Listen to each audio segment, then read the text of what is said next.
tratar hoy es fuente, ¿no? Fuente como criterio de vinculación de la renta con el sujeto activo, ¿no? O sea, hablamos de esto cuando hablamos en la parte teórica, lo definimos como un criterio atributivo de la potestad tributaria, dado que es una forma de vincular al sujeto activo con el sujeto pasivo, y en este caso con la renta obtenida por el sujeto pasivo. El otro día cuando hablamos de objeto y dijimos que el objeto tenía una delimitación dada por el ámbito geográfico de aplicación de la norma, dijimos que para los residentes estaban alcanzadas sus ganancias de fuente argentina y de fuente extranjera, y para los no residentes solo sus ganancias de fuente argentina, ¿no? Entonces, digamos, la importancia de esto que vamos a ver está dada, punto uno, por la delimitación del objeto, ¿no? En cuanto a que, como dijimos, para los no residentes solo están alcanzadas las ganancias de fuente argentina. Inclusive para los residentes también es importante saber si una ganancia es de fuente argentina o no, porque dijimos que las ganancias de fuente extranjera son las únicas que le van a permitir, si pagó impuesto en el exterior, computar como crédito de impuesto ese impuesto pagado en el exterior. Luego vamos a ver más adelante que los quebrantos pueden trasladarse, los quebrantos obtenidos en un periodo fiscal pueden trasladarse hacia los siguientes periodos, pero vamos a ver que hay quebrantos de tipo específico que solo pueden compensarse con ganancias de la misma naturaleza, y ese es el caso también de los quebrantos de fuente extranjera, ¿no? Los quebrantos de fuente extranjera no pueden compensarse con ganancias de fuente argentina. Y por último, también más adelante lo vamos a ver, la forma de determinar las ganancias de fuente argentina es distinta a la forma de determinar las ganancias de fuente extranjera. Así que bueno, teniendo en cuenta la importancia del concepto de lo que vamos a ver, vamos a tratar de profundizar un poco y analizar este criterio de fuente, ¿no? El criterio de fuente es un criterio que le da un nexo territorial a las rentas obtenidas, y lo vamos a encontrar definido para el caso de las rentas de fuente argentina en el artículo 5º de la ley, y para el caso de las rentas de fuente extranjera en el artículo 124 de la ley, ¿no? Si ustedes ven el artículo 5º de la ley, dice que en general y sin perjuicio de las disposiciones especiales, en especial y sin perjuicio de las disposiciones especiales de los artículos siguientes, y esto es importante porque vamos a ver que así como teníamos excepciones en ganancias a la teoría de la fuente, vamos a ver que hay excepciones a este principio de territorialidad de fuente. Hay ganancias que, si bien no tienen un nexo territorial, igualmente se consideran de fuente argentina. Por eso dice en el copete del artículo 5º, en general y sin perjuicio de las disposiciones especiales de los artículos siguientes. Pues vamos a ver que inclusive fuente está definido en los artículos que van del 5º hasta el artículo 22 de la ley, en esta primera parte, y luego tenemos lo que es fuente extranjera en el artículo 124 y siguientes. Entonces, en general, sin perjuicio de las disposiciones especiales de los artículos siguientes, ¿qué significa esto que decimos? Que hay una serie de excepciones al criterio de nexo territorial de fuente. Dice, son ganancias de fuente argentina aquellas que provienen de bienes situados, colocados o utilizados económicamente en la República, de la realización en el territorio de la nación de cualquier acto o actividad susceptible de producir beneficios, o de hechos ocurridos dentro del límite de la misma, sin tener en cuenta nacionalidad, domicilio o residencia del titular o de las partes que intervengan en las operaciones, ni el lugar de celebración de los contratos. O sea que fíjense ustedes que tenemos tres cuestiones que dan ese nexo territorial. Uno es la ubicación de los bienes, ya que dice bienes situados, colocados o utilizados económicamente en la República. Segundo es dónde se realizan los actos, ¿no? La realización de cualquier acto susceptible de producir beneficios dentro de los límites de la República Argentina. Y por último, dice los hechos ocurridos dentro del territorio argentino. Y no importa ni la nacionalidad, ni la residencia, ni el lugar donde se firmaron los contratos que den lugar a estos actos. O sea que la norma, como verán, pone en pie de igualdad a estas tres condiciones: la ubicación de los bienes, la realización de los actos o la ocurrencia de los hechos. Si vamos al artículo 124, el artículo 124 es importante y define este mismo criterio de nexo territorial de fuente para lo que son ganancias de fuente extranjera. Y ahí dice, son ganancias de fuente extranjera las comprendidas en el artículo 2. Y esto es muy importante, ¿por qué? Porque al decir que son ganancias de fuente extranjera las comprendidas en el artículo 2, pone en evidencia y define que las condiciones que deben cumplir las ganancias de fuente extranjera son las mismas que hemos visto para las ganancias de fuente argentina. O sea que la definición de ganancia es única, y es la que vimos en la clase anterior, y tiene que ver con las ganancias de fuente argentina o fuente extranjera. No hay diferencias en la definición de ganancia para lo que son ganancias de fuente argentina o ganancias de fuente extranjera. Y luego dice que provengan de bienes situados, colocados o utilizados económicamente en el exterior, de la realización en el extranjero de cualquier acto o actividad susceptible de producir un beneficio, o de hechos ocurridos fuera del territorio nacional, excepto los tipificados expresamente como fuente argentina, y las originadas por la venta en el exterior de bienes exportados en forma definitiva del país para ser enajenados en el extranjero, que constituyen ganancias de esta última fuente. ¿Sí? ¿Qué significa esto? Significa que la definición de la ganancia de fuente extranjera es la misma que la de fuente argentina, ya que toma en cuenta el lugar de ubicación de los bienes, el lugar de realización de los actos o el lugar de ocurrencia de los hechos, pero con las excepciones planteadas para fuente argentina. ¿Sí? O sea que por eso es importante que veamos las excepciones que plantea la ley a la hora de definir la ganancia de fuente argentina. Las excepciones que tienen que ver con este nexo territorial que estamos planteando.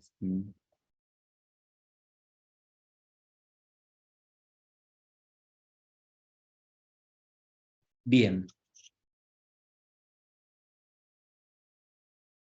Si nosotros planteamos en líneas generales, recuerdan que la clase anterior, además de definir el objeto del impuesto, hablamos de las categorías, porque las revisamos para ver las excepciones a la definición de la teoría de la fuente, y dijimos que había ganancias de primera, segunda, tercera y cuarta categoría. Las de primera categoría tenían que ver con las ganancias provenientes de la explotación de inmuebles.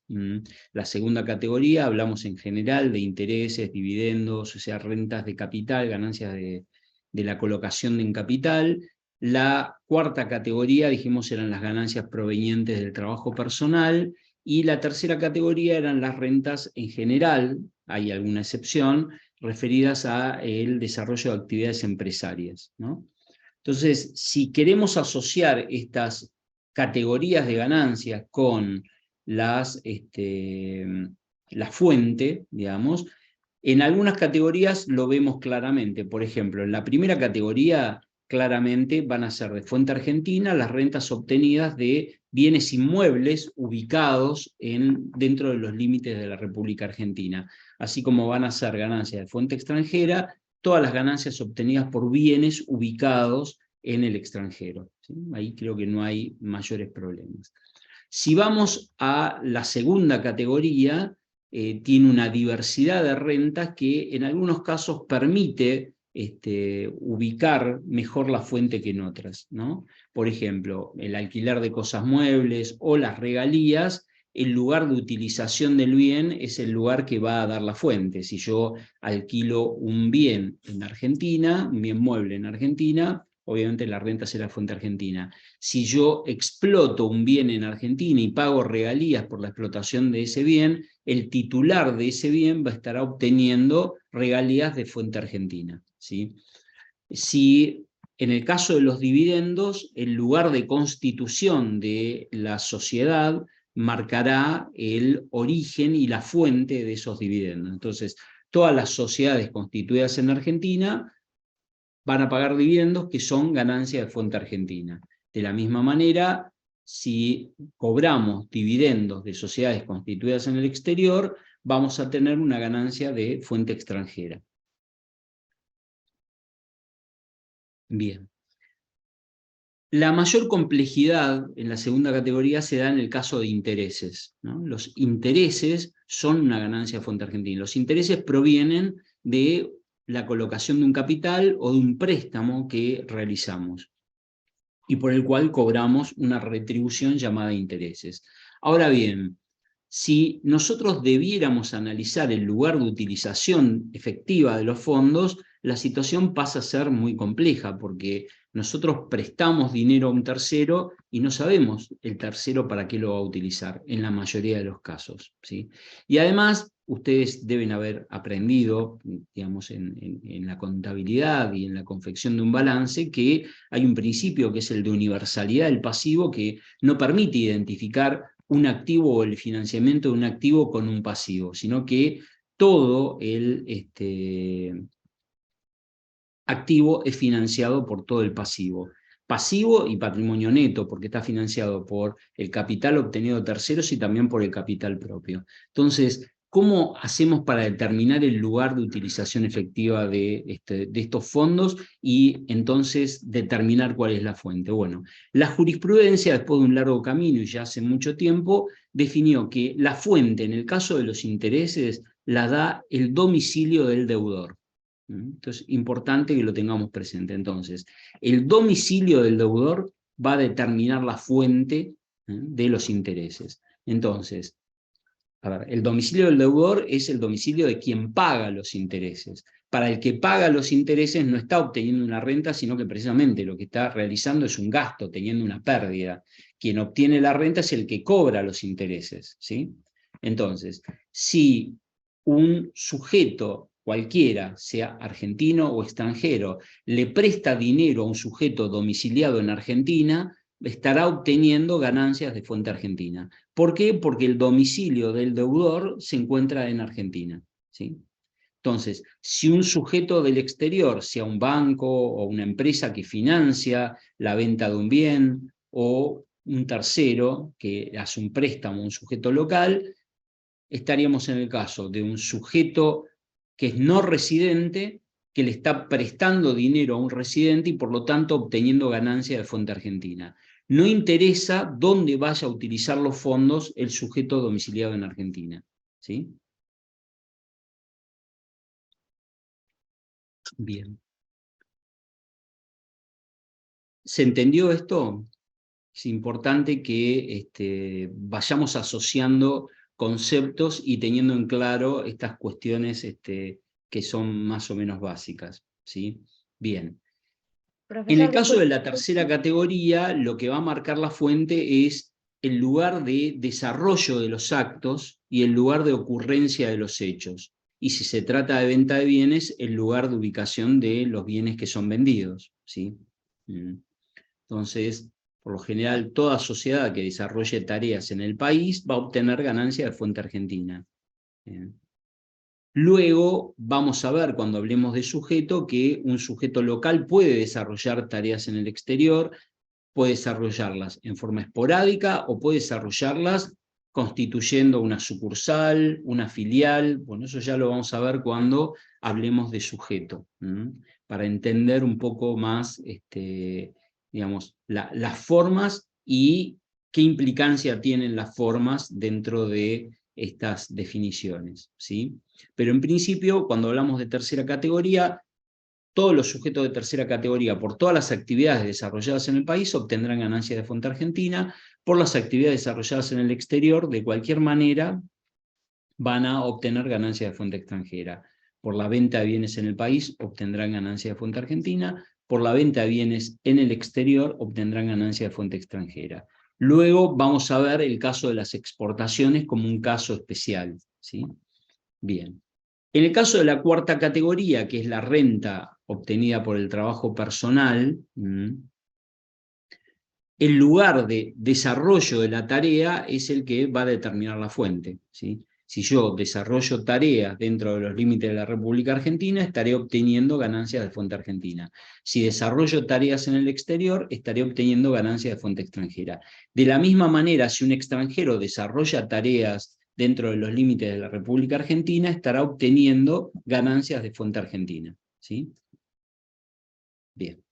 Esto, vuelvo a repetir, es una primera introducción y asociación de las distintas fuentes de ganancias con las fuentes como nexo territorial y definición de objeto. Entonces, vamos a ver que tenemos este criterio general de fuente, en donde hay un criterio de nexo territorial que ya definimos, que tiene que ver con la ubicación de los bienes, la realización de los actos o la ocurrencia de los hechos, y vamos a encontrar que hay excepciones a este criterio de fuente. Esas excepciones, vamos a ver, están definidas en los artículos que van del 6 al 22 de la ley, y en líneas generales tienen que ver con actividades desarrolladas ocasionalmente por residentes en el país, en el exterior, por compañías de transporte, por compañías dedicadas al negocio de contenedores, por representantes oficiales en el extranjero del gobierno argentino, por miembros de directorios de empresas constituidas en el país que desarrollan tareas en el extranjero, y por honorarios cobrados por sujetos del exterior por asesoramiento técnico financiero de otra índole prestado a sujetos argentinos. Esto es, vuelvo a decir, es la introducción. Vamos a ver cada caso en particular de estos, que son excepciones a este criterio de la fuente. Aquí no vamos a repetir todo esto, pero ustedes tienen un resumen y una correlación de todos los artículos de la ley y el reglamento vinculados a la materia de fuente, ¿sí? Ahora vamos a ver algunos de ellos, algunos no vamos a llegar a verlos, dado el tiempo que tenemos, con lo cual para eso ustedes tienen este cuadro, para que puedan ir marcando los que vimos, y luego entre la clase de hoy y la clase del miércoles, en donde van a ver los ejercicios prácticos, vamos a ver casi la totalidad de los artículos de la ley y los artículos del reglamento, ¿no? Nosotros hablamos recién del principio general de fuente, y vamos a ver, como les dije, del artículo 6º al 22, que están todas las normas de fuente con todas las excepciones que acabamos de mencionar recién en líneas generales, y los artículos del reglamento que tienen que ver con estas normas. Entonces, vamos a ver, en principio, las que considero más importantes y que pueden generar algún conflicto, y luego van a ver ustedes en la clase práctica algunas otras, y las que no veamos les van a quedar para ver a ustedes, y si tienen dudas, plantearlas. Bien. De esto ya hablamos, que es lo que es fuente extranjera, la definición del criterio de fuente extranjera. Así que vamos a empezar con los casos especiales, ¿sí? El primer caso que plantea la norma, y que no tiene que ver totalmente con una excepción, pero en parte sí, tiene que ver con los derechos reales, ¿sí? El artículo 6º de la norma dice que las ganancias provenientes de créditos garantizados con derechos reales constituidos sobre bienes ubicados en el territorio nacional se consideran ganancias de fuente argentina. Esto quiere decir que yo tengo un crédito garantizado por una hipoteca sobre un inmueble ubicado en Argentina. Ese crédito, no interesa quién lo haya otorgado y quién cobre los intereses, va a ser una ganancia de fuente argentina. Es decir, que si lo cobra un residente argentino estará grabado, si lo cobra un residente extranjero también estará grabado, ¿sí? Con lo cual, ahí no hay, digamos, mucha complejidad para el análisis de la norma, ¿sí? Hay un derecho real, donde esté ubicado el bien sobre el que se constituyó el derecho real, es el que determina la fuente. Pero luego dice, a continuación el artículo 6, dice: Cuando la garantía se hubiera constituido con bienes ubicados en el exterior, será de aplicación lo dispuesto en el artículo anterior. ¿Y qué significa esto? ¿Qué les parece a ustedes?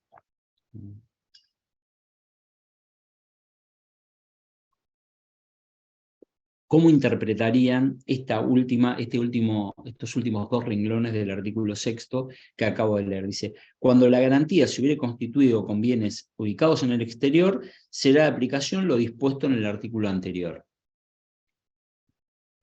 El planteo general, dijimos, es que la ubicación del bien sobre el cual se constituye la garantía real es el que determina la fuente, ¿sí? Entonces, cualquier préstamo garantizado con un derecho real, que puede ser una hipoteca, por ejemplo, sobre un inmueble ubicado en Argentina, va a ser ganancia de fuente argentina. Ahora dice, cuando la garantía se hubiera constituido sobre bienes ubicados en el exterior, es de aplicación lo dispuesto en el artículo anterior.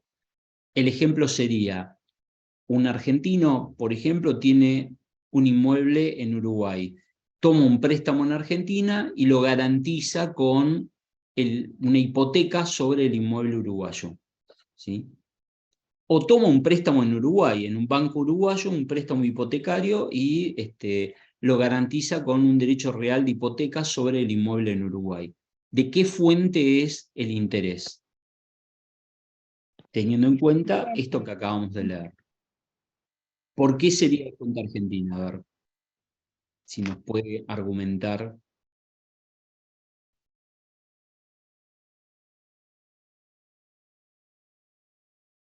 A ver, está garantizado por un inmueble ubicado en el exterior. No está garantizado por el domicilio del deudor. ¿Sí? ¿No tiene que ver dónde radica el deudor? Tiene que ver con el domicilio del deudor, sí. Pero lo que quiero decir es que debemos utilizar los términos correctos para expresarnos y para expresar nuestra idea. El punto es, el préstamo está garantizado por un derecho real sobre un inmueble del exterior. Como la norma remite a lo dispuesto en el artículo anterior, significa que debemos ir al lugar de utilización económica. Y para definir el lugar de utilización económica, lo que debemos tomar en cuenta es el domicilio del deudor. Entonces, dado que el domicilio del deudor es en Argentina, será de fuente argentina, ¿sí? ¿Se entiende? Y no es una cuestión semántica que digamos que el préstamo está garantizado por el domicilio del deudor, porque no es correcto eso. Eso es lo que quiero que se entienda. Digamos, porque muchas veces así lo plantean en las respuestas en el examen y está mal.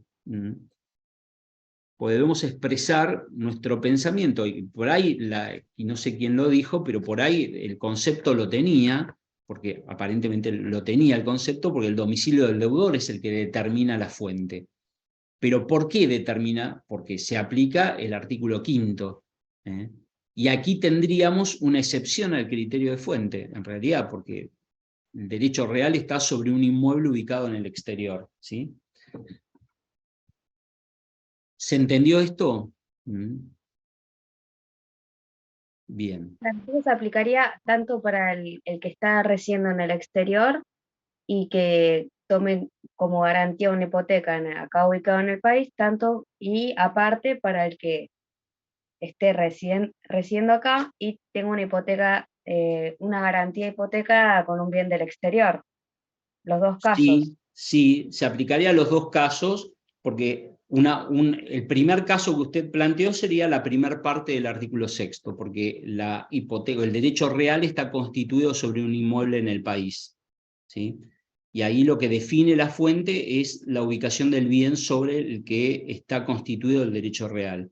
Y en el segundo caso, aun cuando el derecho real esté constituido en el extranjero, si el domicilio del deudor es argentina, es de fuente argentina.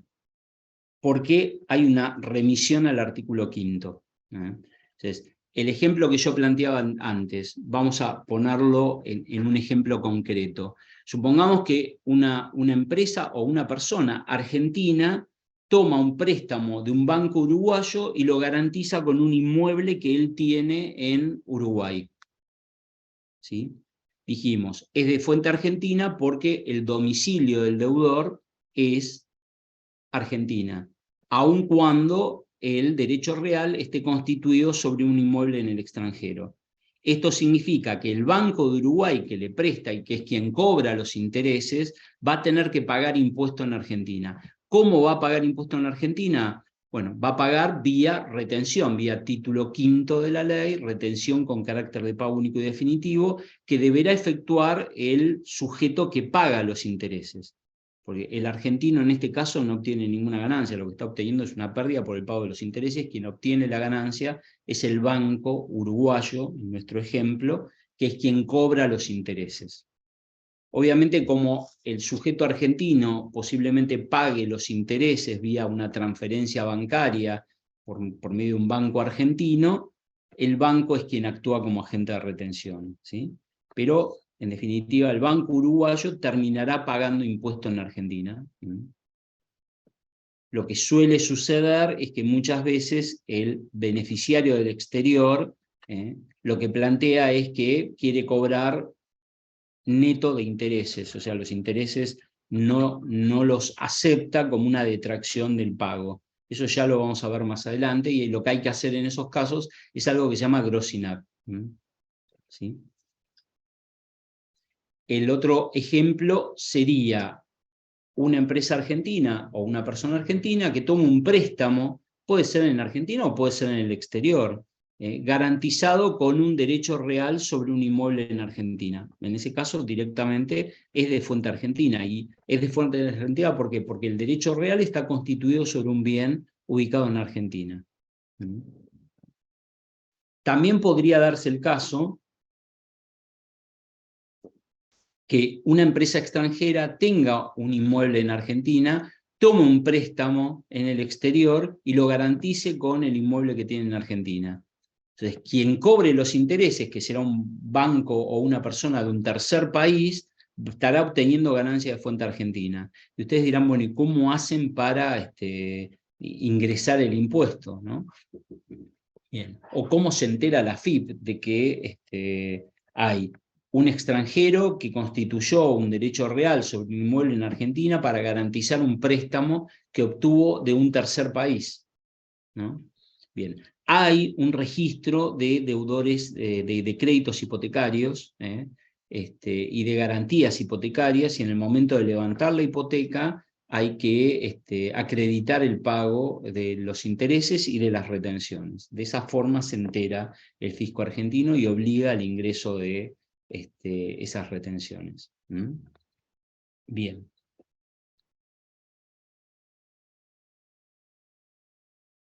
Vamos al artículo 7.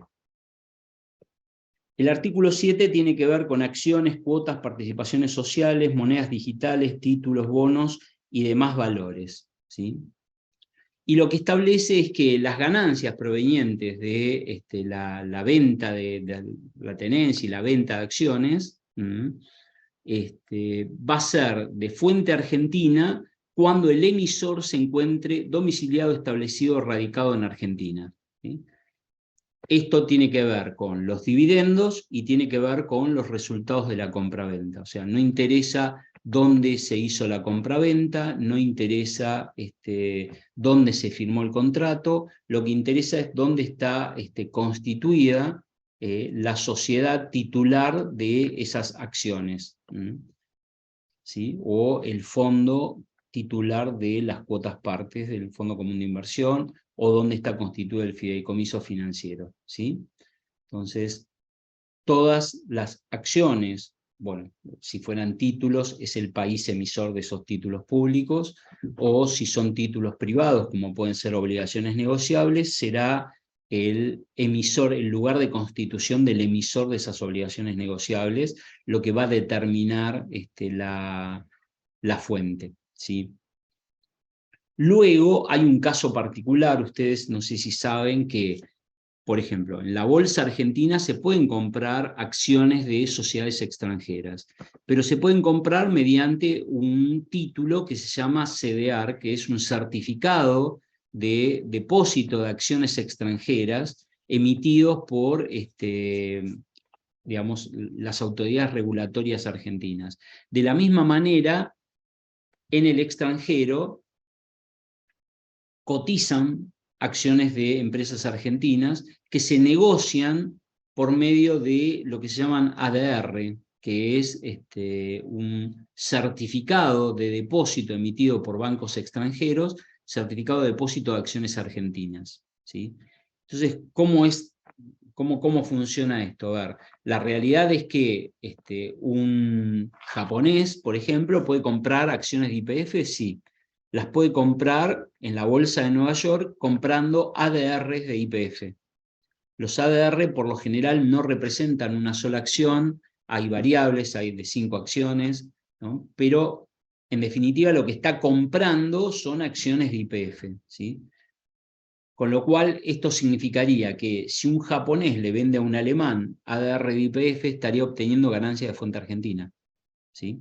¿Se entiende lo que quiero decir? ¿Mm? Luego, si queremos comprar acciones de empresas extranjeras en la bolsa local, lo que debemos comprar es lo que se llaman CDR. Esos CDR, digamos, generan para un argentino ganancia de fuente extranjera, porque yo lo que estoy negociando, en definitiva, son acciones de una empresa extranjera, ¿sí?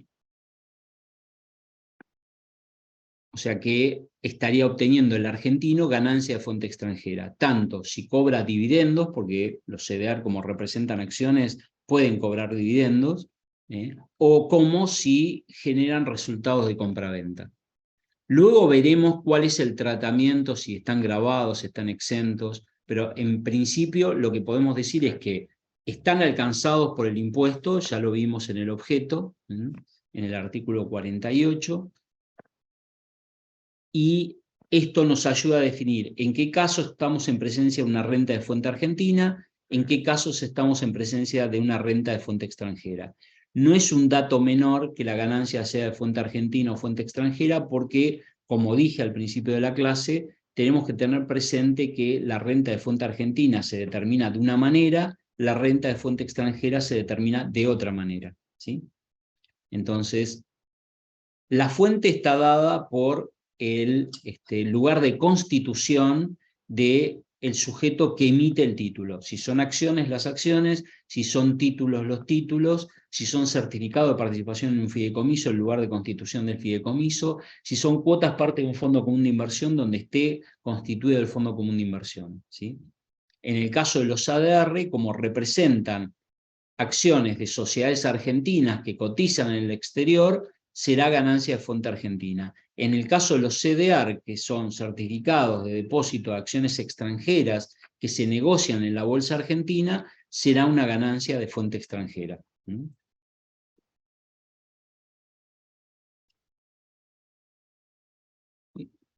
Perdón. En el caso del artículo 8, que habla de instrumentos y o contratos derivados, el artículo 8 dice que se consideran ganancia de fuente argentina los resultados originados por derechos y obligaciones emergentes en instrumentos y contratos derivados cuando el riesgo asumido se encuentre localizado en el territorio de la República Argentina. Y aclara, dice, localización que debe considerarse configurada si la parte que obtiene dichos resultados es un residente en el país o un establecimiento del artículo 73, inciso B.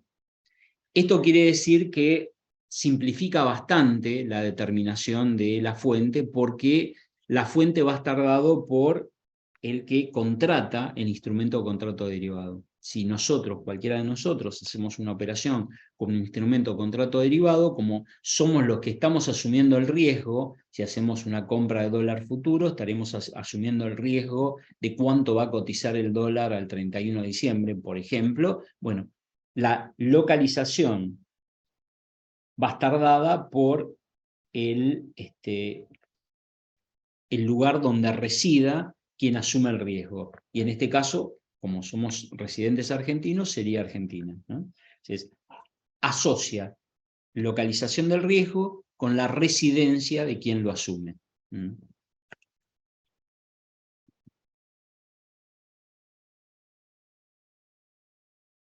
Luego, creo que ya lo mencioné esto, vuelvo a mencionar, las operaciones con instrumentos o contratos derivados pueden ser de orden especulativo u operaciones de cobertura, tienen distinto tratamiento unas y otras, si bien en todos los casos están alcanzadas por el impuesto, cualquiera sea el sujeto que las obtenga, porque ya vimos que para las personas humanas había una excepción a la teoría de la fuente para los resultados provenientes de instrumentos o contratos derivados.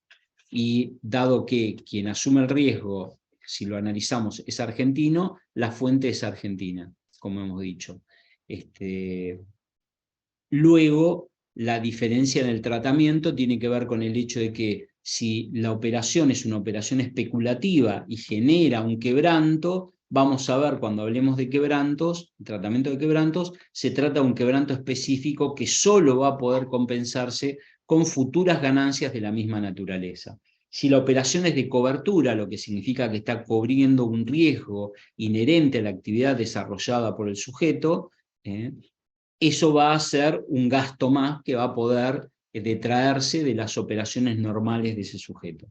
Dimos como ejemplo el otro día, yo tengo una deuda en dólares, contrato o compro dólar futuro para cubrir la contingencia de una evolución del tipo de cambio desfavorable.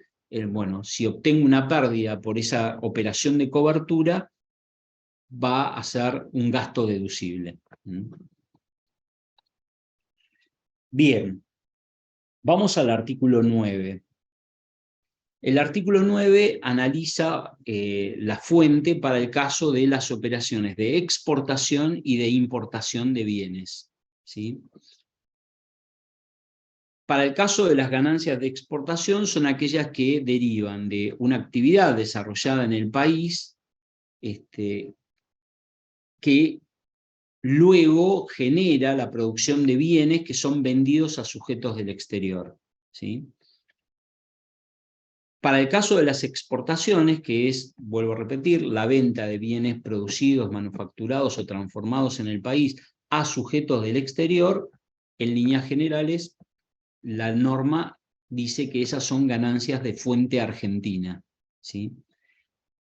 Si analizamos el negocio al revés, los importadores argentinos obviamente no obtienen ninguna ganancia porque lo que están haciendo es comprando bienes a sujetos del exterior. Entonces debemos analizar el sujeto no residente, que es el sujeto del exterior, que le está vendiendo al sujeto argentino, ese sí obtiene una ganancia por la simple introducción de los bienes en el país.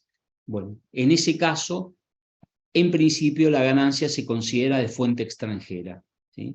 Los exportadores del exterior, por la simple introducción de bienes en Argentina, obtienen ganancia de fuente extranjera. Entonces, como principio general tenemos que la exportación genera ganancia de fuente argentina, la importación para el sujeto del exterior que vende genera ganancia de fuente extranjera, ¿sí? Ese es el principio general. ¿Cómo se determina la ganancia? Precio de venta, menos costo, menos gastos vinculados, en el caso de la exportación, gastos de flete, comisiones, ¿sí? En el caso de la importación, para el sujeto local es todo costo, es costo del bien, más costo de flete, más costo de las comisiones que tuviera y demás, ¿sí? Con lo cual, vuelvo a repetir, la exportación, o sea, la venta de bienes producidos, manufacturados, transformados en Argentina exterior, en la evolución de los tiempos ha generado de alguna manera distintas distorsiones que se producen por distintos motivos que vamos a intentar analizar.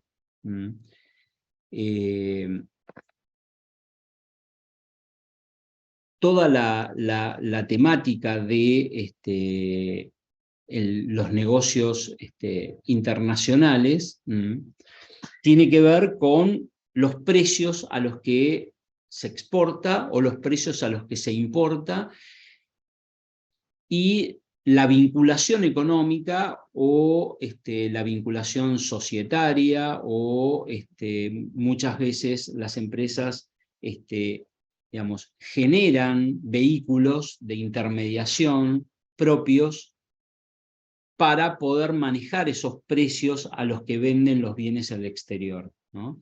¿Qué quiero decir con esto? Digamos, si nosotros tenemos que la tasa de impuesto a las ganancias en Argentina es el 35%, y en otro país es menor, y el sujeto local que le está vendiendo los bienes al sujeto del exterior es un sujeto vinculado, vinculado económicamente, digo, porque tiene los mismos accionistas, porque tiene los mismos directores, ¿no?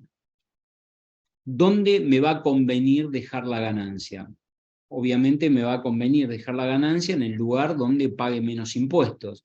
Y el precio de venta que tenga la empresa argentina que está exportando es el precio de costo de la empresa del exterior que está comprando, ¿sí? Con lo cual, ese precio va a determinar de alguna manera qué ganancia queda en Argentina y qué ganancia queda en el exterior, ¿sí? Si hay vinculación entre una y otra empresa, ese precio lo vamos a acomodar de alguna manera para dejar la ganancia en el lugar donde menos se pague. Bueno, toda esta problemática genera, en el eje de tiempo, ¿no?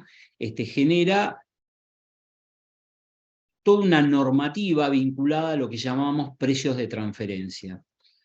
Toda la normativa vinculada a precios de transferencia tiene por objeto que las operaciones realizadas entre sujetos vinculados económicamente sean pactadas como entre partes independientes. O sea, el objeto final de la normativa de precio de transferencia tiene un solo objetivo, que es que la ganancia que quede en cada país sea la que corresponde, teniendo en cuenta operaciones entre partes independientes, ¿sí?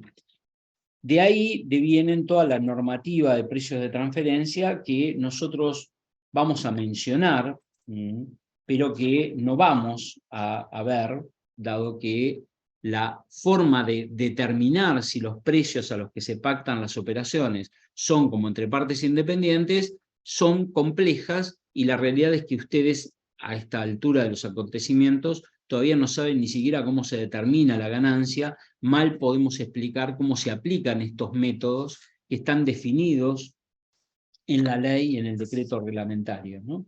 Tenemos en el artículo 17 y los correlativos del decreto reglamentario todos los métodos con los cuales se determina si los precios de exportación y de importación son como pactados entre partes independientes. Y esto vamos a ver que no solo se aplica a sujetos que están vinculados económicamente, sino también cuando la contraparte está en un país de baja o nula tributación, o los que comúnmente se denominan paraísos fiscales, ¿sí?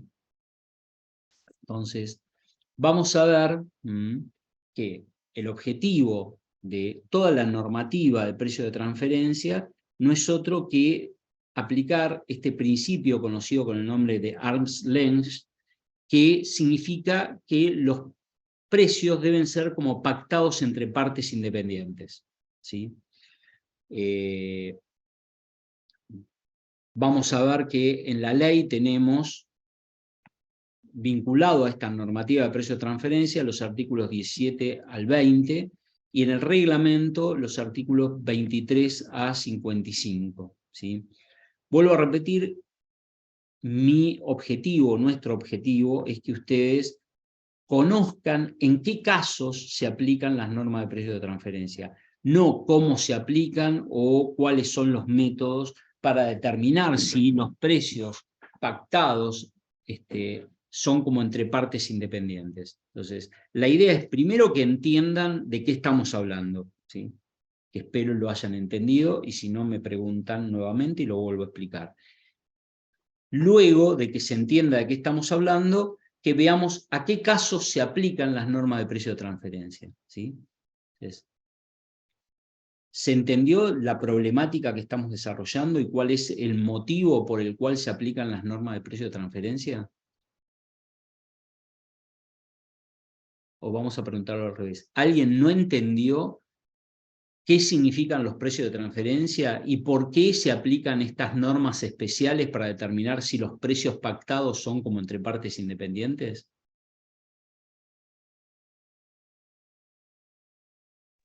Yo entendí que son las operaciones entre sujetos vinculados económicamente que podrían tener mismos accionistas o socios. ¿Puede A ver, ser? ese es uno de los casos en el que se aplican las normas, pero no es el motivo por el cual se aplican las normas. El motivo, dijimos, yo lo tomé como ejemplo eso para describir un caso, porque lo que planteé es que, digamos, en el caso de la vinculación económica se nota mucho más el hecho de que yo puedo transferir utilidades de un lugar a otro para alocar esas utilidades en la jurisdicción que me dé un tratamiento más beneficioso. Y eso obviamente estaría perjudicando a la otra jurisdicción, ¿no?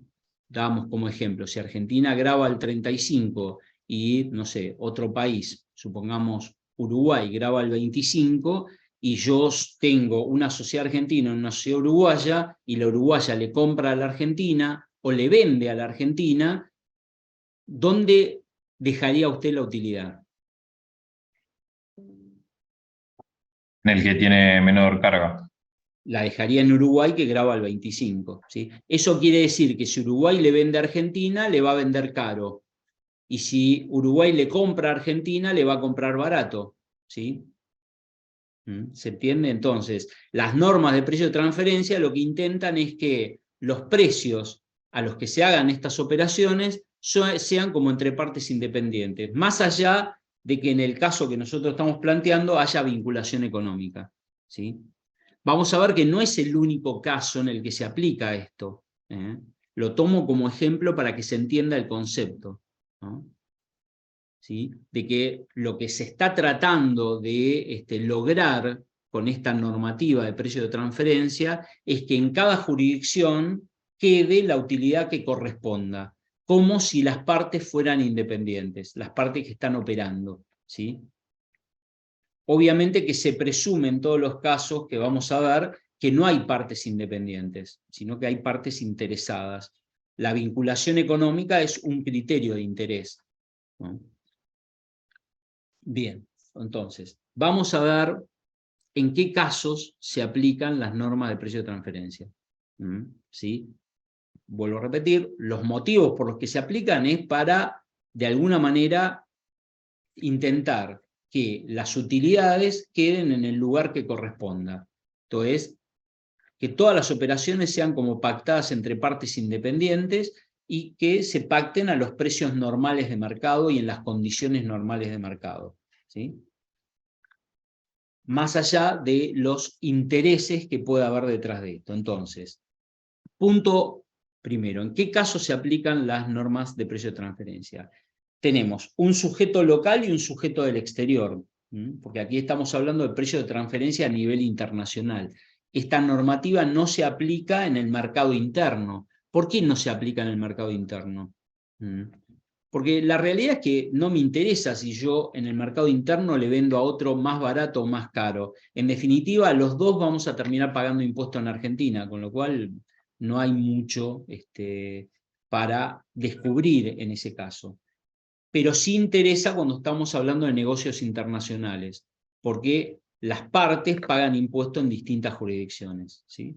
Entonces esto no se aplica en el mercado interno porque en definitiva que yo le venda a una empresa vinculada o a un tercero a un precio más caro o más barato va a hacer que yo pague más o menos impuestos o que el otro pague más o menos impuestos en Argentina, ¿sí? Pero cuando esto es un negocio internacional, cada empresa o cada sujeto va a pagar impuestos en la jurisdicción que le corresponda, y ahí sí esto puede traer consecuencias negativas para el país. Entonces, por eso aplicamos las normas de precio de transferencia.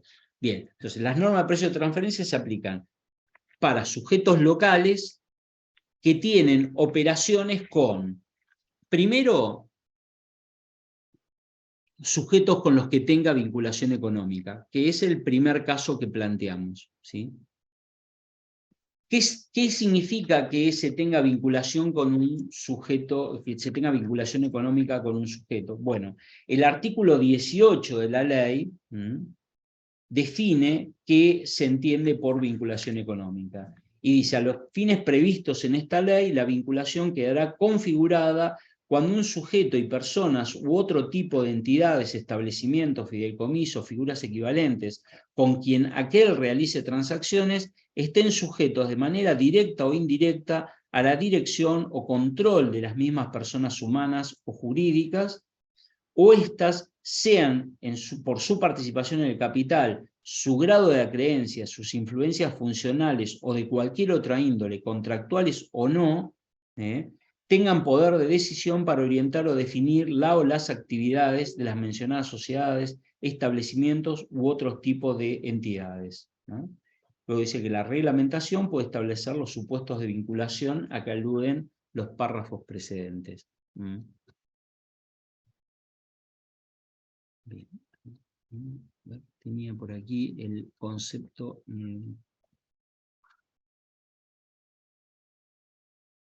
Vamos a ver si lo encuentro.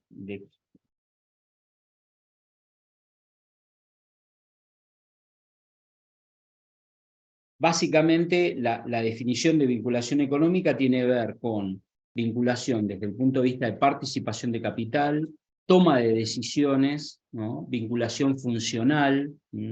Hay normas de AFIP, hay una resolución general de AFIP que define en un anexo todos los casos de vinculación económica que llegan hasta inclusive el caso de que una empresa sea representante exclusiva en el país de otra, y dice que en ese caso habría vinculación económica. Esto para entender un poco el alcance del concepto de vinculación económica. Entonces, el primer caso en el que se aplica las normas de precio de transferencia, la resolución es la 1122, la resolución de AFIP, que establece las pautas para determinar la vinculación económica. Luego, ¿en qué otro caso se aplican las normas de precio de transferencia?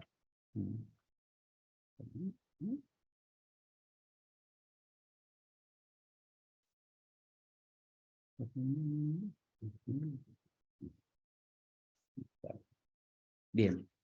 ¿En qué otro caso? Cuando un sujeto local opere con sujetos que estén domiciliados, constituidos o ubicados en jurisdicciones de baja o nula tributación, ¿sí? Conceptualmente, las jurisdicciones de baja o nula tributación son lo que comúnmente se conocía con el nombre de paraísos fiscales, ¿sí? Vamos a encontrar que el artículo 20 de la ley define como jurisdicciones de baja o nula tributación, dice: a los efectos de esta ley, cualquier referencia efectuada a jurisdicciones de baja o nula tributación deberá entenderse referida a aquellos países, dominios, jurisdicciones, territorios, estados asociados o regímenes tributarios especiales que establezcan una tributación máxima a la renta empresaria inferior al 60% de la alícuota mínima contemplada en la escala del primer párrafo del artículo 73 de la ley. La alícuota mínima es el 25%, ¿sí? Con lo cual el 60% de esto nos da el 15%. O sea, para determinar si un país es de baja o nula tributación, debiéramos ir a analizar si la alícuota del impuesto a las ganancias, a las rentas empresarias en ese país, es igual o superior al 15%. ¿Sí? Dicho esto, hay algunos interrogantes que quedan respecto de esto, porque aún lo que conocemos con el nombre de paraísos fiscales tienen impuesto a la renta empresaria en esos países. Lo que pasa es que gravan únicamente por el criterio de fuente, esto es, por las rentas obtenidas dentro de los límites de esa jurisdicción, o por los actos realizados en esa jurisdicción, y por lo general las actividades son realizadas fuera de esa jurisdicción, ¿no? Con lo cual termina no pagándose impuesto en esas jurisdicciones.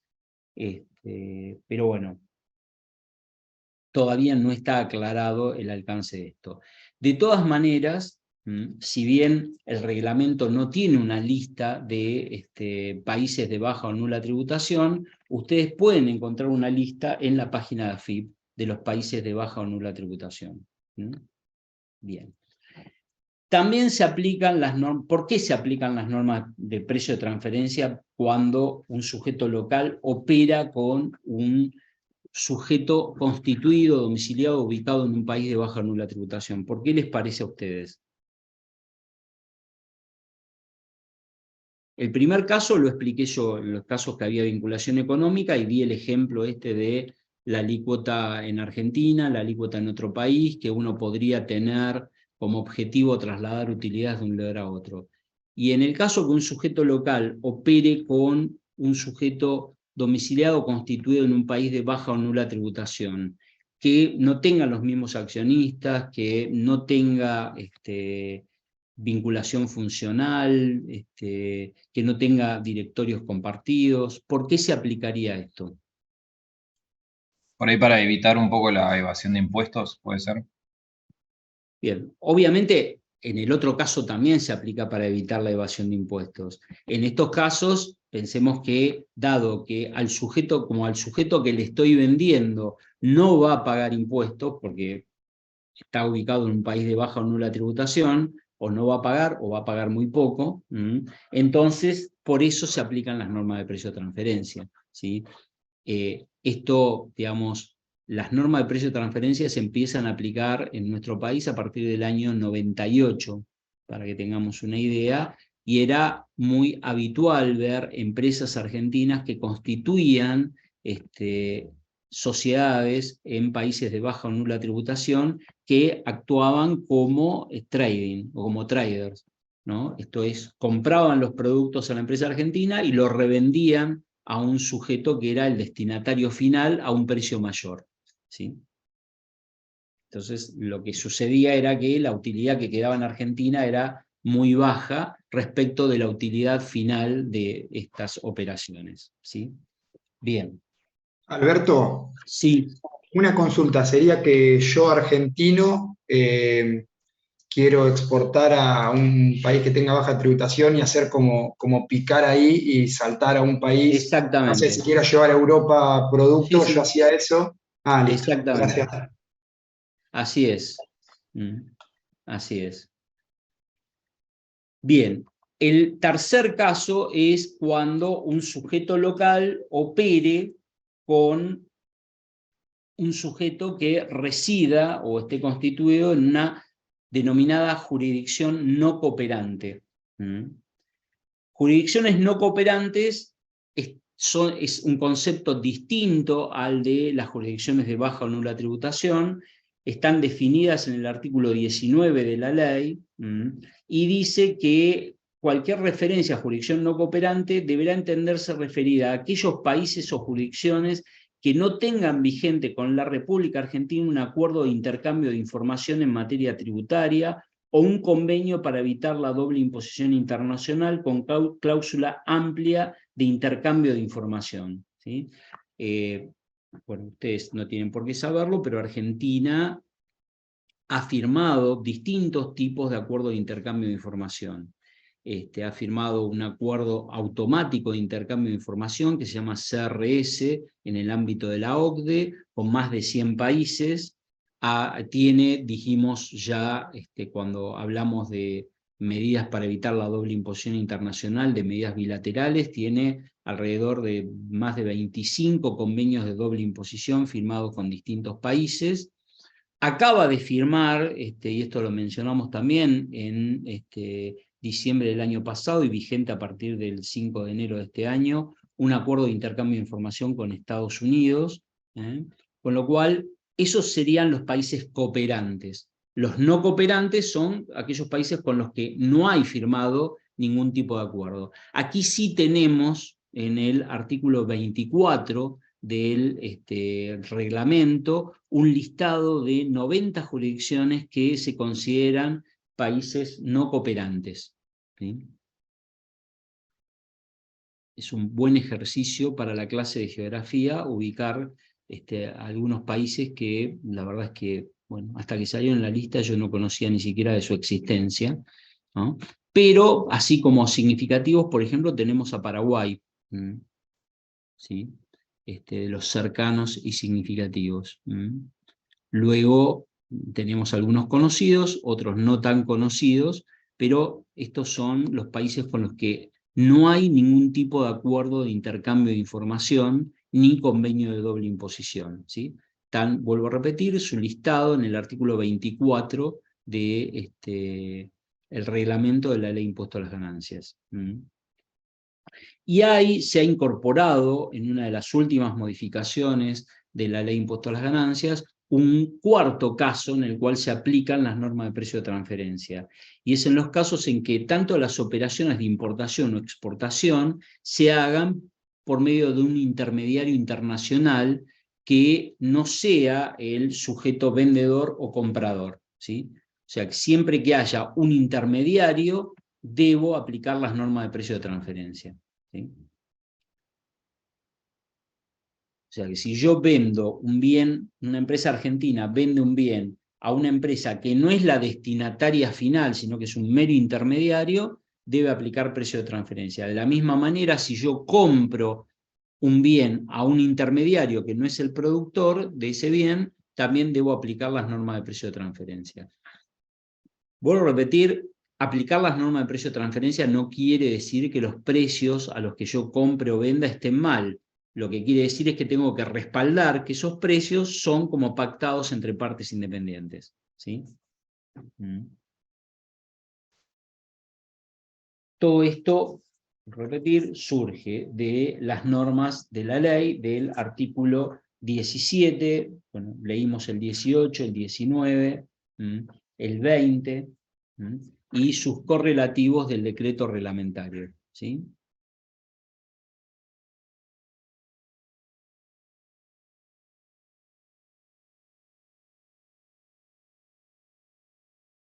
Bueno, aquí tienen ustedes un pequeño resumen de que excede a la aplicación del impuesto a las ganancias, pero que posiblemente les sirva en el futuro. O sea que lo que intenta es, bueno, ¿cuál es la consecuencia de,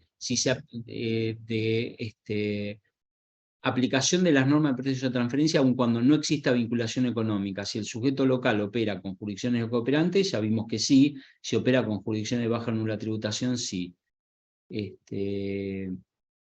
Bueno, esto todavía no lo vimos, hay algunas cosas que no hemos visto, que por eso no quiero avanzar sobre esto. Esto lo vamos a ir viendo, y además tiene implicancias que van más allá. Por ejemplo, tiene implicancias respecto de la ley penal tributaria, y cosas que no hemos visto, como el pago a cuenta, como también las exenciones, o como la aplicación de alícuotas agravadas para determinados casos en los que haya que efectuar retenciones, o también en la ley de procedimiento para la aplicación de la figura de incremento patrimonial no justificado. Así que esto dejémoslo de lado, porque analiza cuestiones que ustedes todavía hoy desconocen, ¿sí?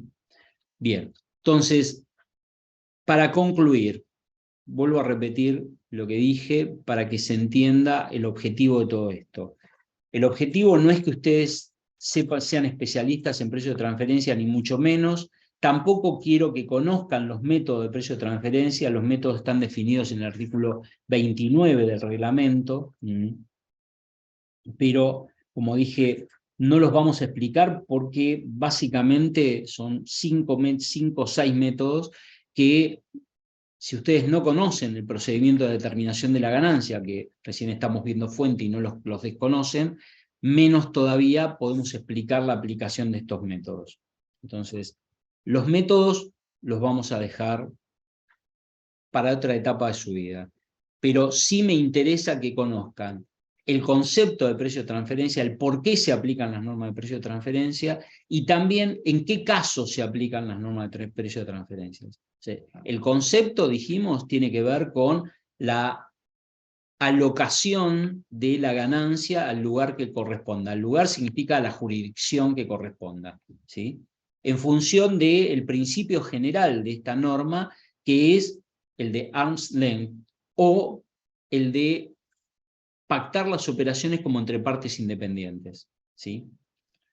Luego, teniendo en cuenta ese objetivo, ¿a qué casos se aplican las normas de precio de transferencia? Dijimos que son 4. Primer caso, cuando la contraparte, el sujeto local, sea un sujeto vinculado. Vinculado está definido en el artículo 18 de la ley, ¿sí? Luego, los casos en que la contraparte sea un sujeto radicado, constituido, ubicado en un país de baja o nula tributación, que está definido en el artículo 20 de la ley. Tercer caso, cuando la contraparte esté domiciliada, ubicada, radicada en una jurisdicción no cooperante, definidas en el artículo 19 de la ley. Y por último, cuando la contraparte sea un intermediario, ¿sí? Esto surge del artículo 17 de la ley, ¿no? O para entender cuáles son los fundamentos de lo que estamos hablando. Con que ustedes sepan esto, me voy conforme, ¿sí? Bien.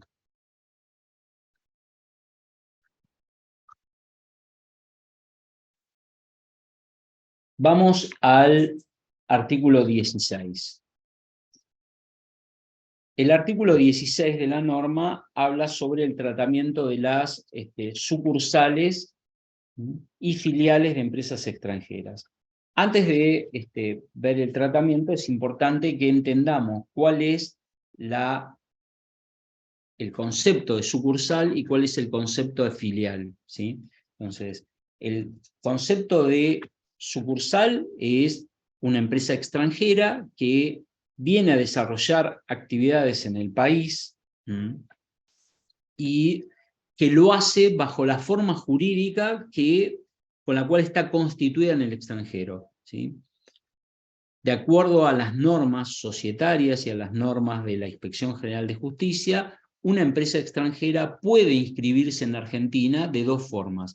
Una es como accionista de una empresa argentina. Dos es como una sucursal de empresa extranjera, ¿sí? La sucursal de empresa extranjera, al inscribirse para actuar en nuestro país, debe nombrar un representante y puede tener asignado capital o no puede tener asignado capital, ¿sí? Con lo cual tenemos que una empresa extranjera puede venir a Argentina, inscribir una sucursal, nombrar un representante de esa sucursal, un representante legal, y puede asignarle un capital o no, para que desarrolle actividades.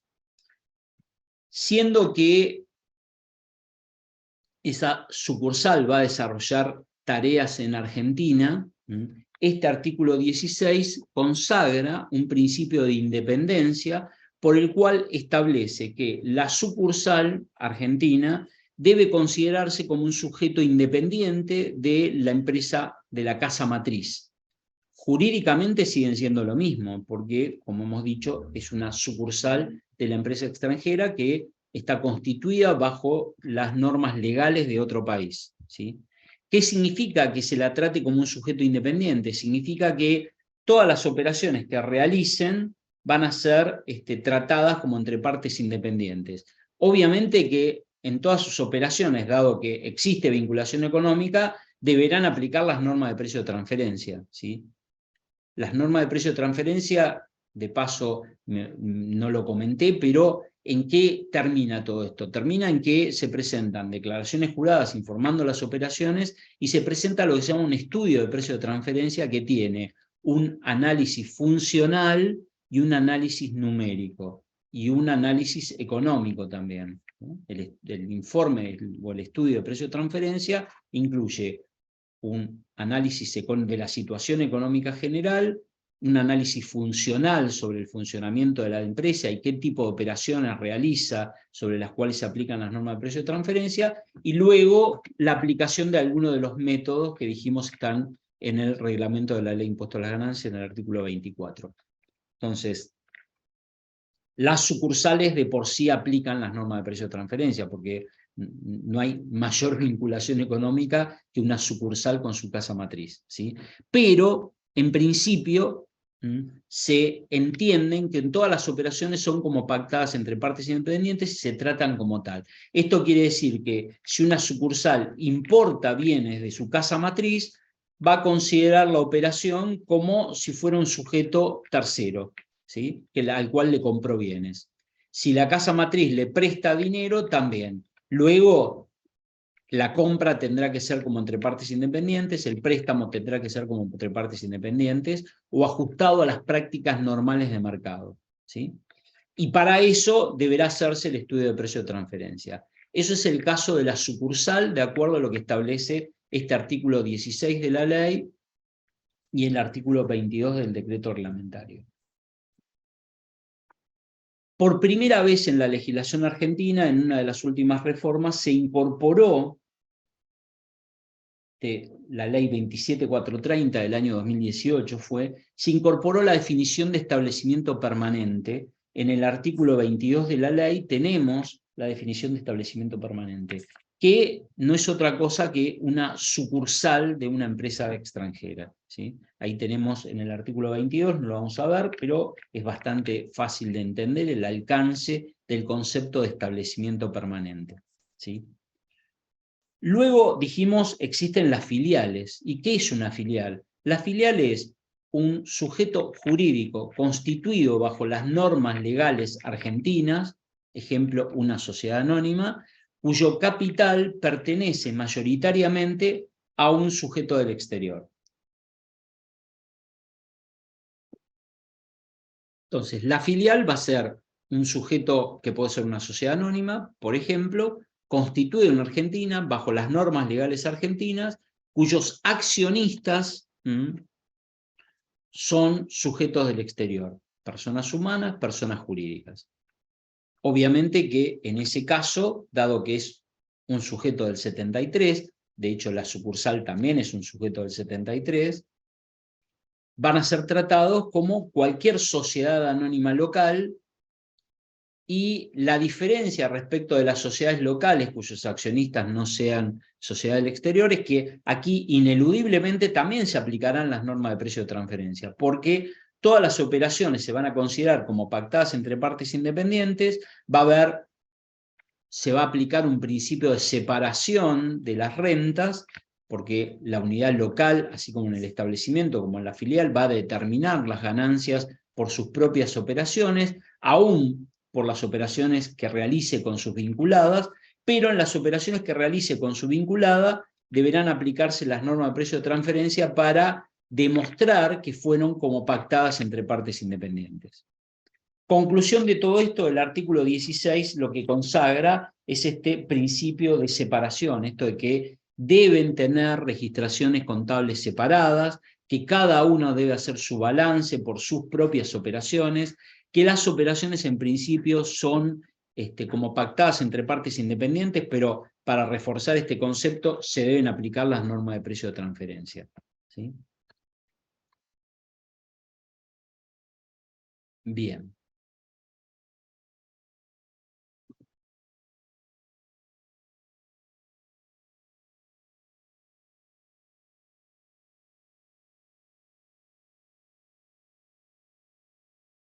Vamos a el artículo 13 de la ley.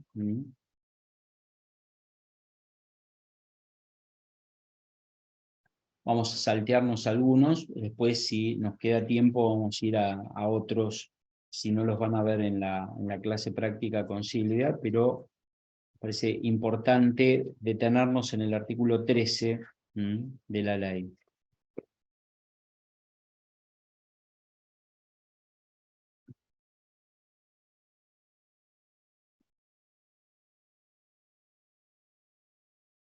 No.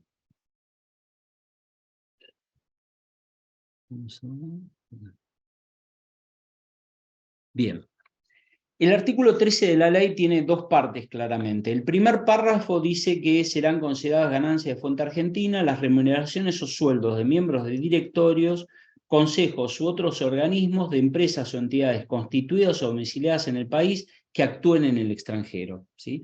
Aquí hay una clara excepción al principio de fuente, por esto se trata de un director de una empresa argentina que actúa en el exterior y que están diciendo, bueno, por ser director de una empresa constituida en Argentina, no importa que actúe en el exterior, obtiene ganancia de fuente argentina, ¿sí? Recuerdan que dijimos, si se trata de una tarea personal, el lugar de realización de la actividad es el que marca la fuente. Por eso decimos que este primer párrafo es una clara excepción y la mencioné dentro de las excepciones cuando hablábamos del criterio general de fuente.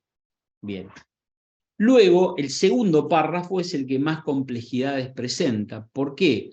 Porque el segundo párrafo dice, asimismo, serán consideradas de fuente argentina los honorarios u otras remuneraciones originadas por asesoramiento técnico, financiero o de otra índole prestado desde el exterior. Entonces, aquí hay una clara también excepción al principio de fuente, porque está diciendo que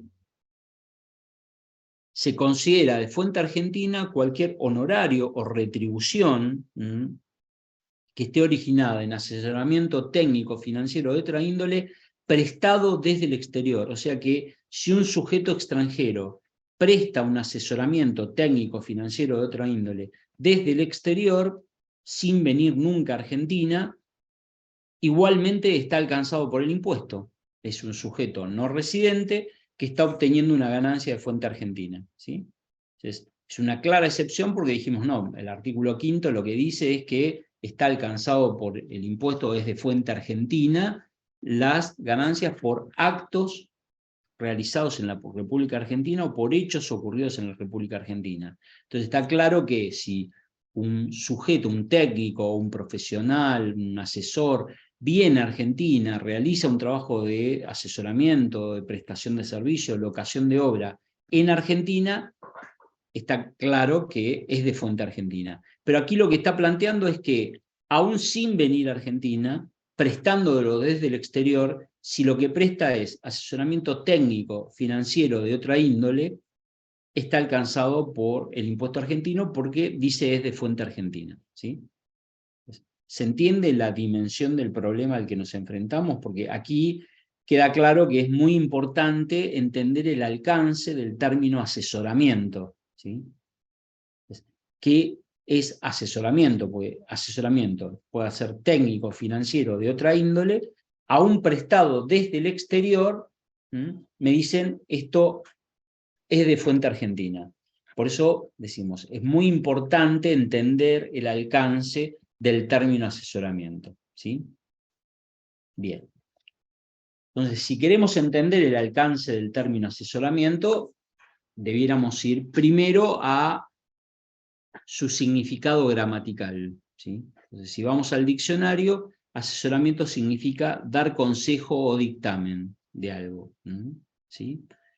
Esto es, digamos, alguien viene y nos dice, bueno, mire, yo tengo tal situación, ¿usted qué me aconseja hacer? ¿No? O tal situación tengo que saber si paga impuesto o no paga impuesto. Y nosotros le respondemos, eso claramente es asesoramiento, ¿sí? Ahora, si luego damos un paso más y dice, bueno, bárbaro, esto paga impuesto, entonces yo quiero que usted me haga las declaraciones juradas correspondientes y me ayude a determinar y pagar el impuesto, ¿sí? ¿Eso también es asesoramiento?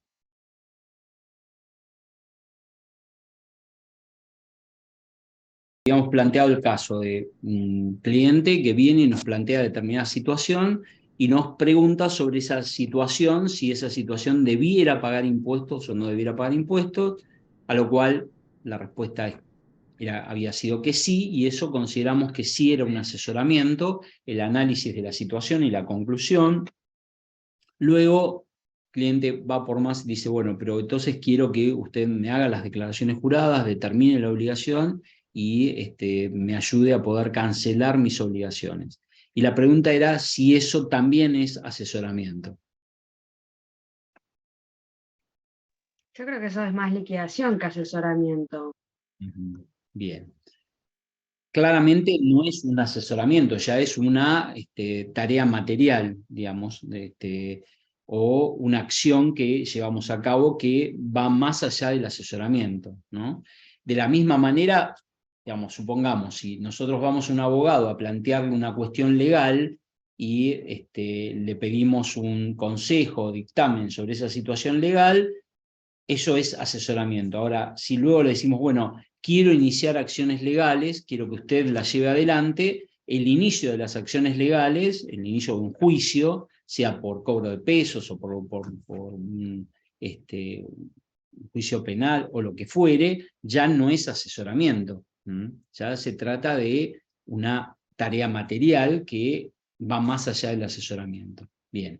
Entonces, cuando hablamos de asesoramiento técnico, financiero de otra índole, lo que corresponde es, digamos, tener en claro que se trata de la transmisión de conocimientos mediante un consejo, informe, instrucción, enseñanza, pero no la ejecución de una tarea material, ¿sí?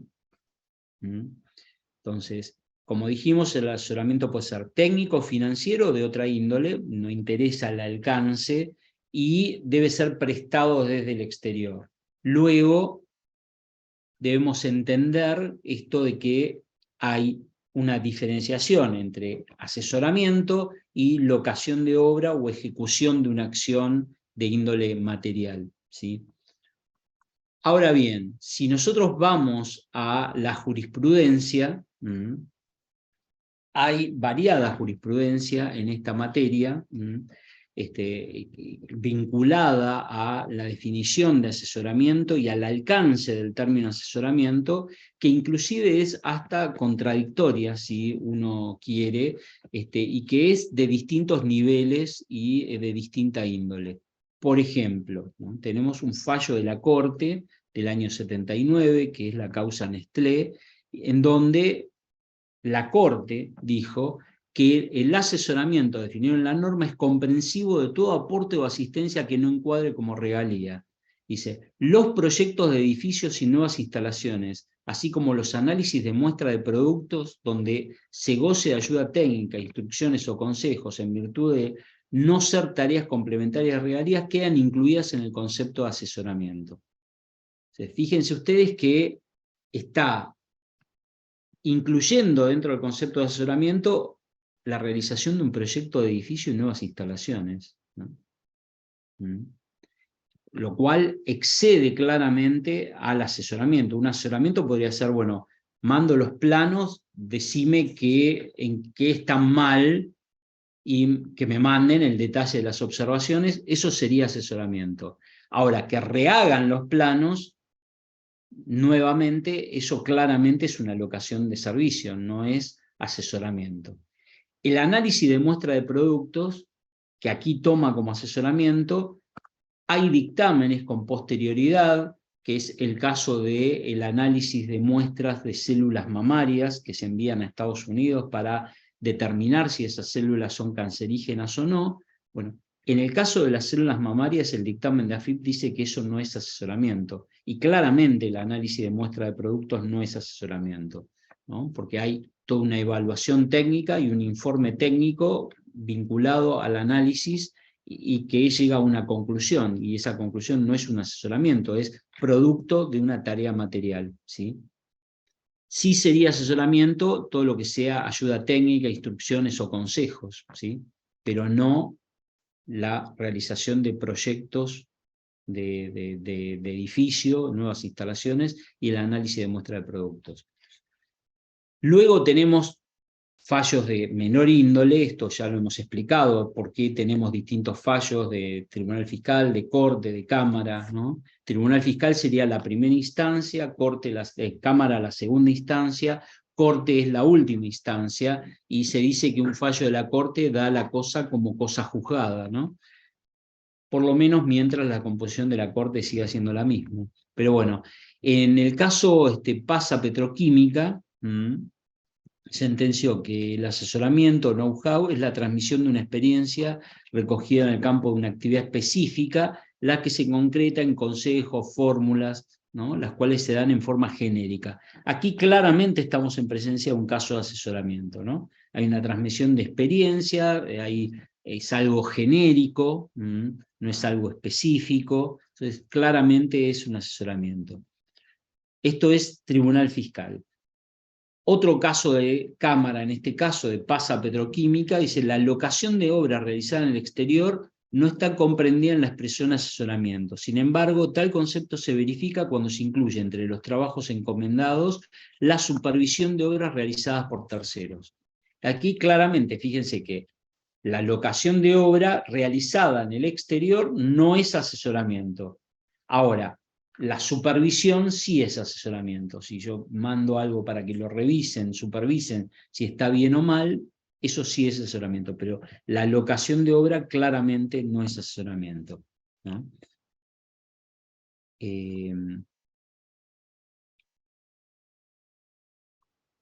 Otro claro ejemplo de hasta dónde llega la confusión respecto a esto es el fallo austral líneas aéreas. Aquí de lo que se trataba es, bueno, cada vez que uno saca un pasaje, hay una base de datos internacional en donde se registra la reserva, ¿sí?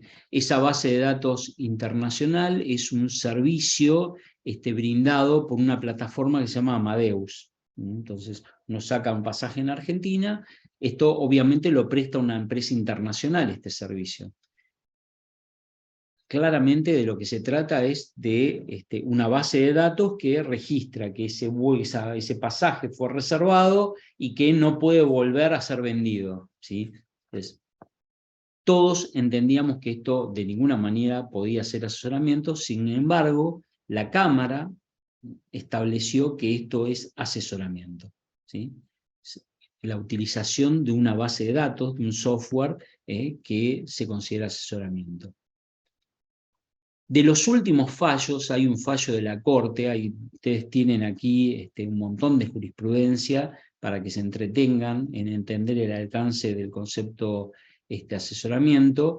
Uno de los últimos fallos es de la Corte, se llama Hidroeléctrica Chocón, y tiene que ver con la empresa reestructuró su deuda internacional, deuda con sujetos del exterior, y contrató a una empresa para que la ayude a renegociar su deuda.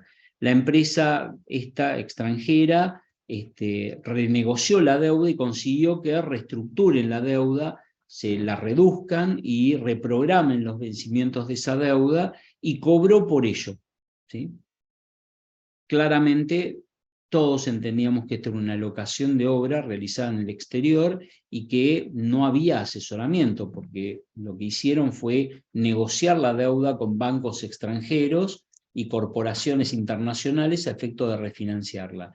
Sin embargo, la Corte dijo que como el deudor estaba en el país y se trataba de una deuda de este sujeto que estaba en el país, toda esta negociación de la deuda generaba para el sujeto intermediario ganancia de fuente argentina y por lo tanto debía pagar impuestos en Argentina, ¿sí?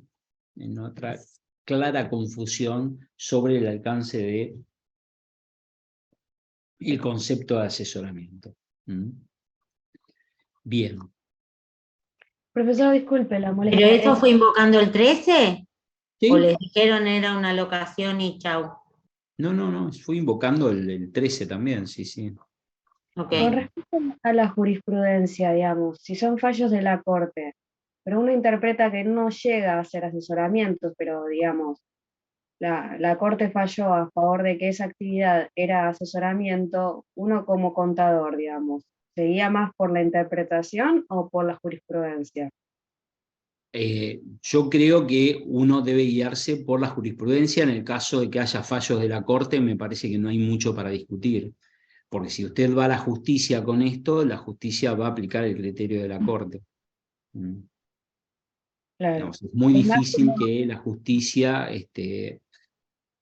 aplique otro criterio. Si el caso es igual, ¿no? Habría que ver que el caso sea igual o no sea igual, pero, digamos, en el 2013 la Corte tenía miembros distintos a los de ahora, pero porque era más, tenía mayor cantidad de miembros, pero los que están ahora, salvo Rosati y Rosenkrantz, en el 2013 estaban. Claro, pero esto, digamos, porque uno puede liquidar, o sea, dejar de liquidar el impuesto, pero que la AFIP te intime, Sí. Digamos, esperar a que la AFIP te intime o ya directamente liquidarlo por cómo falló la Corte. O sea, Sí. En ese sentido, es directamente liquidarlo, porque decís, bueno, acá en cualquier momento me lo intiman, retroactivo seguramente, entonces... A ver, el punto creo es el siguiente, o por lo menos nosotros en nuestra vida profesional lo que hacemos es una especie de evaluación de riesgos contingentes. Entonces, sabemos que en determinadas cuestiones, si hay jurisprudencia que marca un camino, la contingencia es muy alta, porque detectado el punto va a ser ajustado. Y la probabilidad de tener éxito en un proceso judicial es baja, ¿sí? Entonces, me parece que nosotros lo que debemos hacer es asesorar y no tomar decisiones. Entonces, lo que nosotros vamos a decir es, mira, de acuerdo a todos los antecedentes que hay, el tratamiento debe ser este. Luego, si toman otro camino, la contingencia es que es alta y el riesgo de tener una determinación y un fallo adverso es muy alto. Perfecto, gracias. Bien. Bueno.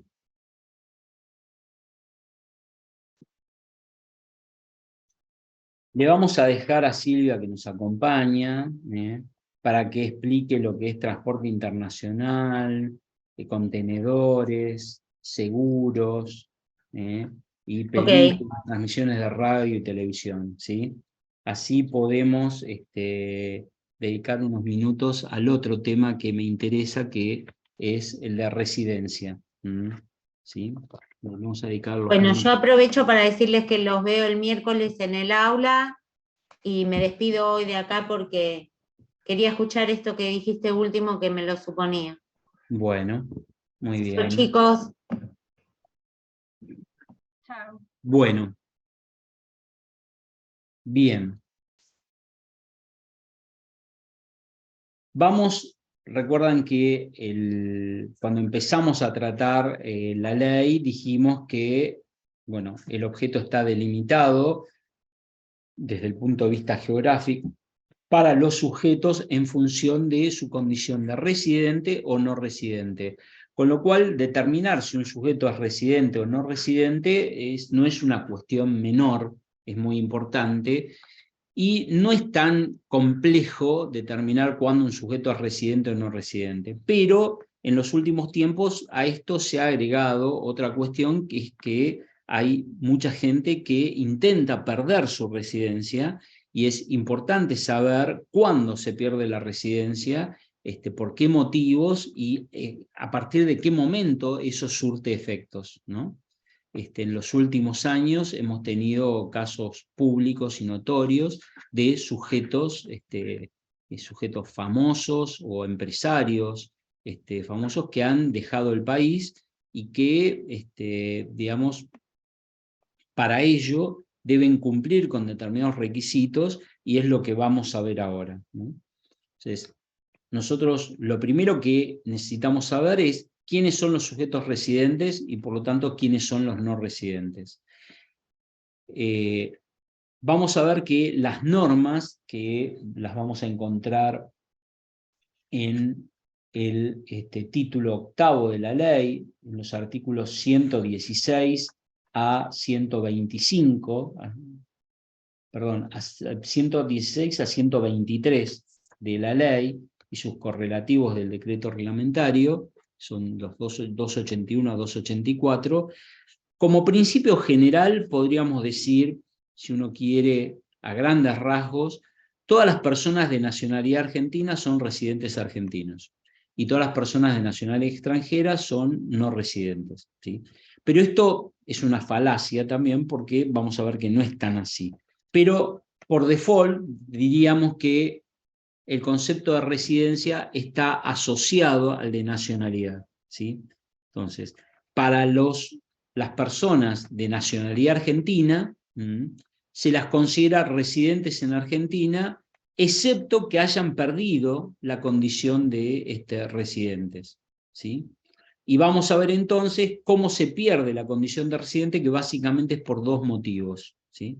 Entonces, toda persona que sea de nacionalidad argentina es residente argentino, excepto que haya perdido su residencia.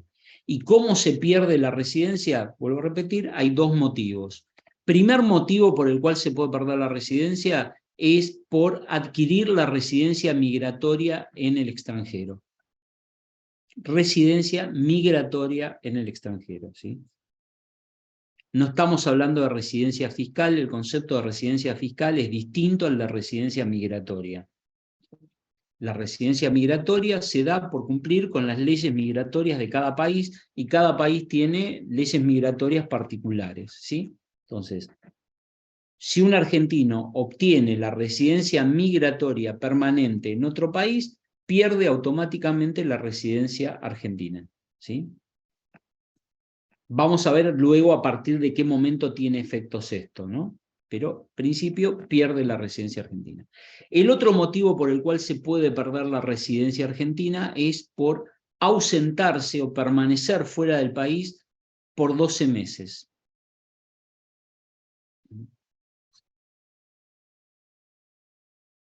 En el caso de la ausencia del país por 12 meses,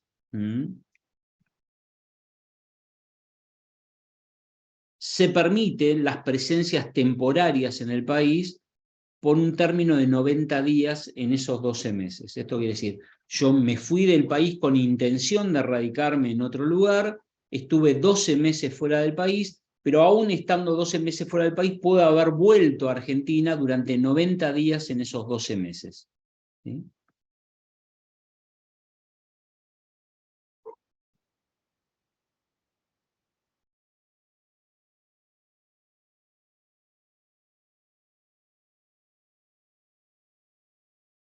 El artículo 117 de la ley, en su último párrafo, dice: la pérdida de la condición de residente causará efecto a partir del primer día del mes inmediato subsiguiente a aquel en que se hubiera adquirido la residencia permanente en el extranjero, en un estado extranjero, o se hubiera cumplido el periodo que determina la pérdida de la condición de residente en el país según corresponda. Esto significa entonces que si yo adquirí la residencia migratoria permanente en un país extranjero, vamos a poner una fecha, no sé, el 15 de agosto del 2022, la pérdida de la condición de residente tiene efectos, de acuerdo a esto, a partir del primero del mes inmediato subsiguiente, al 15 de agosto. ¿Cuál es el primero del mes inmediato subsiguiente al 15 de agosto del 2022? 1 de septiembre de 2022. 1 de septiembre de 2022. Bueno, esa es la opinión de AFIP. Si en nuestro ejemplo yo adquirí la residencia migratoria el 15 de agosto del 2022, según AFIP, esto tendría efectos a partir del... No, perdón. Según AFIP, no. Te dijo 1 de septiembre de 2022. Según AFIP, dice que es el 1 de octubre del 2022. Porque entiende que mes subsiguiente es el que sigue al siguiente. ¿Sí? La realidad es que hay una discusión respecto de esto, porque si uno va al diccionario de la Real Academia Española, subsiguiente es el que sigue. Es un sinónimo de siguiente. ¿Sí? Luego hay interpretaciones, y ustedes pueden leer mucha doctrina al respecto, que defienden la postura de que es el primero del mes siguiente o el primero del mes que sigue al siguiente, en la acepción de subsiguiente. Entonces, nosotros, a efectos de unificar nuestros criterios, vamos a tomar como primero del mes subsiguiente al 1 de octubre, en nuestro caso, aunque sería el primero del mes que sigue al siguiente. ¿Se entiende esto? Pero vuelvo a repetir, con la aclaración de que esto no es unánime, pero es la postura adoptada por el fisco. ¿Qué importancia tiene esto a efectos prácticos? ¿Sí? Porque, digamos, ¿por qué estamos discutiendo esta cuestión? Estamos discutiendo esto porque cuando yo pierdo la condición de residente, estoy obligado a cumplir con mis obligaciones impositivas en el país hasta el momento en que perdí la condición de residente. Esto quiere decir que por el año 2022, en nuestro ejemplo, voy a tener que presentar una declaración jurada que incluya todas mis operaciones desde el 1 de enero hasta el 30 de septiembre, si tomamos la postura FIP, o hasta el 31 de agosto, si tomamos la otra postura. De eso estamos hablando. Esto respecto del impuesto a las ganancias. En el caso del impuesto sobre los bienes personales, el impuesto sobre los bienes personales adoptó el mismo criterio que la ley de ganancias respecto de la residencia de los sujetos alcanzados al 31 de diciembre de cada año. Entonces, al 31 de diciembre de cada año deben pagar impuestos sobre los bienes personales las personas que sean residentes en el país sobre sus bienes en el país y sus bienes en el exterior. Esto ya lo veremos cuando hablemos de bienes personales. Pero, digamos, es importante esto porque, digamos, dependiendo de la condición de residencia al 31 de diciembre de cada año, yo pago impuestos sobre determinados bienes o no, ¿sí? Esa es la importancia de cómo se aplica esto. Pero quiero que entiendan que la norma no es muy clara, porque podría haber dicho claramente las cosas de otra manera. En su acepción gramatical, vuelvo a repetir, subsiguiente es siguiente. Luego hay distintas interpretaciones de la doctrina y la postura de AFIP obviamente es la más perjudicial para el contribuyente y en nuestro ejemplo tomaría 1 de octubre, que es el primero del mes que sigue al siguiente, ¿sí? Bien. Alberto, una consulta. Sí. Si yo el 1 de abril de un año me voy afuera y vuelvo y al 31 del 12 no estoy en el país. Sí. Es decir, tuve solo 90 días afuera. Sí. ¿Estoy obligado a presentar ganancia? Si me fui, a ver, me fui el 1 de abril y nunca tuve residencia migratoria permanente en otro país. Claro, Y pero solo me permanecí los... ausenté. Claro, me ausenté 90 días. Con autorizaciones temporarias. ¿Y volví por 90 días a Argentina? ¿Ese es el caso? Y Para no es que volví, sino que me fui en el 1 de abril. Me fui el 1 de abril, sí. No volví hasta me fui el 1 de abril del 22, para ponerle Sí. fechas, ¿sí? Bárbaro. Bien, me fui. Me fui a trabajar o a vivir a otro país, ¿sí? Bueno, la pregunta es, ¿me fui y tenía una autorización temporaria o tenía residencia migratoria permanente en ese otro país? No, era temporaria, yo me fui. Bueno, supongamos que tenía autorización temporaria. Vamos a hacer el primer análisis, ¿sí? Bien. Al 31 de diciembre sigue con autorización temporaria, ¿sí? Sí. Bien. Al 31 de diciembre pasaron 9 meses, ¿sí? Sí. Quiere decir que no se cumplen ninguna de las dos condiciones. No tengo residencia migratoria permanente y no estuve fuera del país por 12 meses. Con lo cual, por el año 2022 tengo que presentar declaración jurada y pagar impuestos. Recién el 31 de marzo del 2023 se estarían cumpliendo los 12 meses de ausencia. Ah, claro. Yo perdería la residencia a partir del 1 de mayo del 2023. O sea que no solo voy a tener que presentar declaración jurada por el 2022, sino también por 4 meses del 2023. Listo, bárbaro. Distinto sería el caso si me dice, no, el 1 de abril se fue y tenía residencia migratoria permanente en el exterior, ¿sí? En ese caso estaría perdiendo la residencia a partir del 1 de junio del 2022. Y tendría que presentar por el 2022 declaración jurada por 5 meses nada más.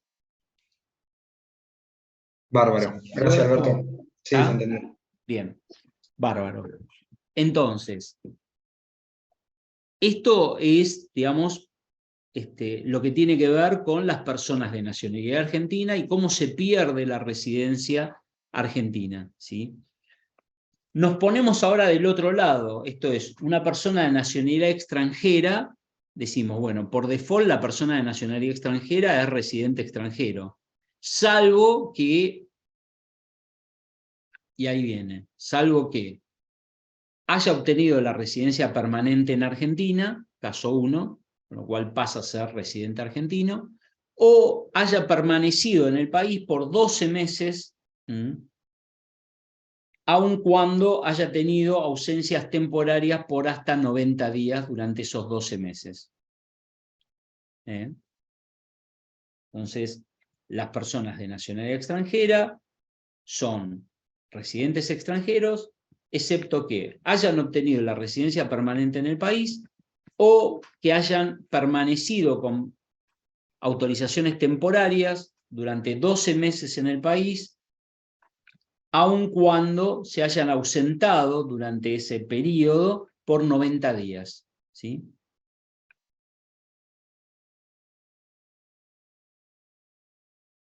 Bien. En el caso de las sucesiones indivisas, que es otro de los sujetos que vamos a ver, la residencia del causante, esto es de la persona fallecida y que genera el nacimiento de la sucesión indivisa, es la que va a determinar la residencia. ¿Sí? En el caso de las sociedades de capital, es más sencillo en el sentido que se consideran que son residentes argentinos todas las sociedades constituidas en Argentina. Así como se consideran residentes extranjeras todas las sociedades constituidas en el exterior. ¿Sí? Bien. No obstante esto, cada país tiene sus normas de residencia, ¿no? Y la residencia migratoria muchas veces no va de la mano con la residencia fiscal. Entonces una persona puede tener una residencia migratoria y puede tener lo que se llama doble residencia fiscal. Y entonces ante la doble residencia fiscal nosotros vamos a ver que en el artículo 122 de la ley, nos dice que en los casos que las personas humanas que habiendo obtenido la residencia permanente en un Estado extranjero o habiendo perdido la condición de residentes en la República Argentina fueran considerados residentes por otro país a efectos tributarios y continúen residiendo, de hecho, en el territorio nacional o reingresen al mismo con el fin de permanecer en él, vamos a ver, se da esto que se llama doble residencia y hay que hacer un test para determinar cuál es la residencia que prima sobre la otra. ¿Sí? A ver, hay muchas confusiones a lo que se presta todo esto cuando hay una persona que tramita la nacionalidad, una nacionalidad extranjera. O sea, hay muchos argentinos que tienen doble nacionalidad. O sea, porque son descendientes de italianos, españoles, alemanes, franceses, ¿sí? O muchos argentinos que se nacionalizan uruguayos, ¿sí? Y tienen pasaporte de otro país o documento de otro país. ¿Eso qué incidencia tiene sobre la residencia fiscal? Ninguna, ¿sí? Ninguna en tanto la persona siga residiendo en Argentina. Mucha en tanto la persona se vaya a residir a otro país. ¿Sí? Porque esos documentos habilitan a irse a vivir a cualquier otro país de la nacionalidad. ¿Sí? Ahora bien, puede darse el caso de personas que tengan doble residencia a los efectos fiscales. ¿Por qué? Porque cada país contempla normas de residencia distintas.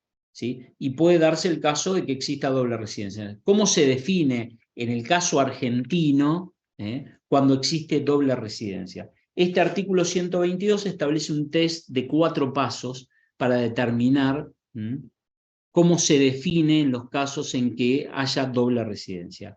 Primer punto que se debe tener presente es dónde mantiene el sujeto residencia, vivienda permanente. ¿Sí? Vivienda permanente significa un lugar físico donde vivir, que puede ser propio o alquilado, no tiene por qué ser propio. ¿Sí? Cuando se mantenga vivienda permanente en ambos lugares, puede ser que una persona tenga vivienda en Argentina y en otro país, o sea, tomemos el ejemplo que quieran, ¿no? Lo segundo que se tiene en cuenta es su centro de intereses vitales. ¿Qué significa centro de intereses vitales? Centro de intereses vitales significa sus vínculos más cercanos. Esposa si tiene esposa, hijos, ¿no? Familiares cercanos, eso es centro de intereses vitales. Por ejemplo, una cuestión que define y es muy importante a los efectos de definir la residencia es dónde reside la esposa, dónde van al colegio sus hijos, ¿sí? Bien. Si Esto, supongamos que una persona no tiene esposa, no tiene hijos, o tiene solo esposa y su esposa viaja junto con él, digamos, y tiene vivienda permanente en ambos países, estaríamos en la situación en que no podría definirse ni por la vivienda ni por el centro de intereses vitales, ¿sí?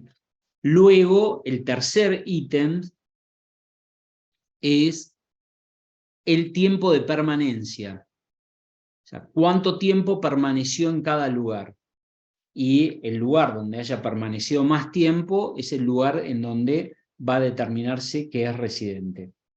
Si permaneció el mismo tiempo en cada lugar, porque, no sé, estuvo 100 días en Argentina, 100 días en otro país y 165 en un tercer país o en varios países, en el último ítem que define la residencia es la nacionalidad. Entonces, vivienda permanente, centro de intereses vitales, tiempo de permanencia y por último la nacionalidad es lo que define la residencia, ¿sí? ¿Se entendió esto? Sí, perfecto. Bien, bueno. Por último, ya son las 7. Bien. Bueno, rápidamente cuento lo último.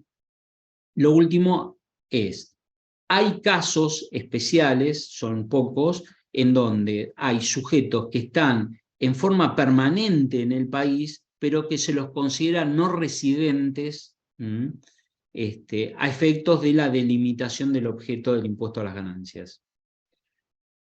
Primer caso son los establecimientos estables o las sucursales de empresas extranjeras. Las sucursales de empresas extranjeras, pensemos que es el mismo sujeto del exterior, dijimos que se inscribe como sucursal en el país. A efectos del impuesto a las ganancias, si yo tomara que la empresa extranjera es residente en el país, tendría que gravar todas las ganancias que obtiene en el mundo la empresa extranjera. De esta manera, de acuerdo a este artículo 123, al considerársela no residente a pesar de que residen en forma permanente, solo se alcanza su ganancia de fuente argentina. ¿Sí?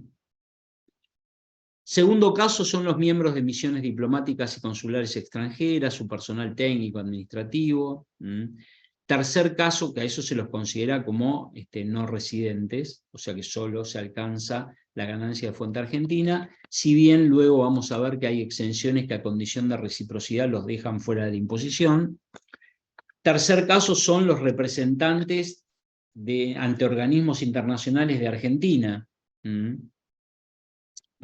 de organismos internacionales en Argentina que tienen el mismo caso. El cuarto caso es un caso mucho más habitual, que es el caso de personas humanas que por razones de índole laboral permanecen en Argentina por un periodo que no supere los 5 años. En esos casos se los considera no residentes. ¿Y qué implicancia tiene esto? La implicancia que tiene esto es que solo pagarán impuestos en Argentina por el sueldo que cobren en Argentina. Si cobran algún sueldo o remuneración extranjera, eso no va a estar alcanzado por el impuesto. Y por último, el caso de los becarios, personas de nacionalidad extranjera que con autorizaciones temporarias residen en Argentina para hacer trabajos de investigación, estudios, o asignaciones similares, que en ese caso también se los considera no residentes aún estando en forma permanente en el país. ¿Sí? Bien. Bueno, con esto terminamos, perdón que me excedí un par de minutos, pero quería terminar con esto. Nosotros nos vemos el lunes próximo, el miércoles tienen la primera clase práctica, así que háganse de la guía de trabajos prácticos, ¿sí? Y nosotros nos vemos el lunes próximo. Así que felices Pascuas para todos, aprovechen para estudiar, porque falta poco para el examen. Perdón que se los recuerde, pero estaría bueno. Y bueno, nos estamos viendo nosotros el lunes próximo. Así que buenas tardes para todos.